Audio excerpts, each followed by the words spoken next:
Good afternoon. I wanted to say a quick hello to all of my real estate agent friends here on Facebook. For those of you that do not know me, my name is Eric Lucas and I am a real estate investor here in San Diego. And I love buying pocket listings. It's one of my favorite ways to buy property.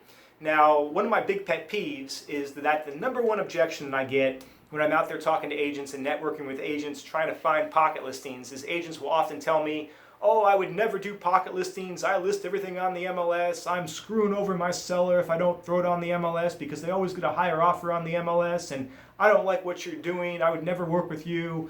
It's unethical. It's illegal. It's blah, blah, blah. And my response is always the same. Maybe, maybe not. Did you ask your client what they want? Did you explain to your client that they can throw it on the MLS, list it, and in 2 to 3 months they might get a little bit more for their property? Or they can also sell to an investor, take a little bit less, but they get their money right away. Quick cash, easy sale. Did you explain to them the difference? If you did, great. You are doing what you're supposed to be doing. If you didn't, you might be assuming. You might be doing your client a disservice. Maybe they do want to list it. Typically 90% of sellers are going to say, list it, give me the higher offer. But the whole reason I am in business is because 5 to 10% of the sellers out there will say, you know what, I just want to dump the property. Get me a quick cash offer. I'm an out-of-state seller, or I'm a frustrated landlord, or I just inherited this property and it's a probate deal and I don't want to deal with it. And in that case, we would love to take that property off their hands if the seller decides they prefer that quick cash sale. A real life scenario that we just had here in Claremont, we had a property that was going to be worth about $600 to $650 fixed up. I think on the MLS it would have gotten $500 to $550 in its current condition.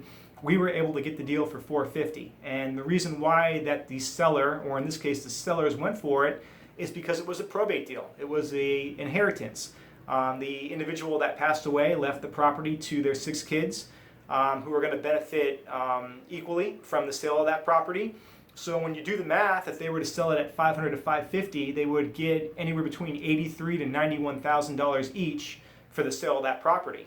But if they were to sell it to us for $450, they'd get $75,000 each. So in that case, the difference between $500 to $550 or $450 was not that big of a difference, just due to the fact that it was going to be divided 6 ways. If it was an individual that was going to benefit from that, yeah, they'd probably take $550 over $450. That's a big difference. But 6 people, it wasn't that big of a difference, and they preferred the quick cash sale to get everything over with. So again, if you're not asking your client what they want, a quick cash sale or a potentially higher price but a longer process, I think you're doing them a disservice. So always ask the question, and obviously if they say yes, then we all benefit, right? Your seller gets a quick cash sale. We get a project to fix up and hopefully make a profit on, and then you obviously get to double end the listing, and who knows, maybe we'll even give you the listing on the back end as well when we're done with the finished product. So anyway, something to think about. One of my big pet peeves though, don't assume, ask your client what they want, and obviously if they do want to sell quickly, we'd love to work with you. We'll make it easy on you. We make decisions fast, we move fast, and we're fair. So again, Eric Lucas here in San Diego. Would love to buy your next deal, your next probate deal, your next pocket listing, and that's all for now. Talk to you soon.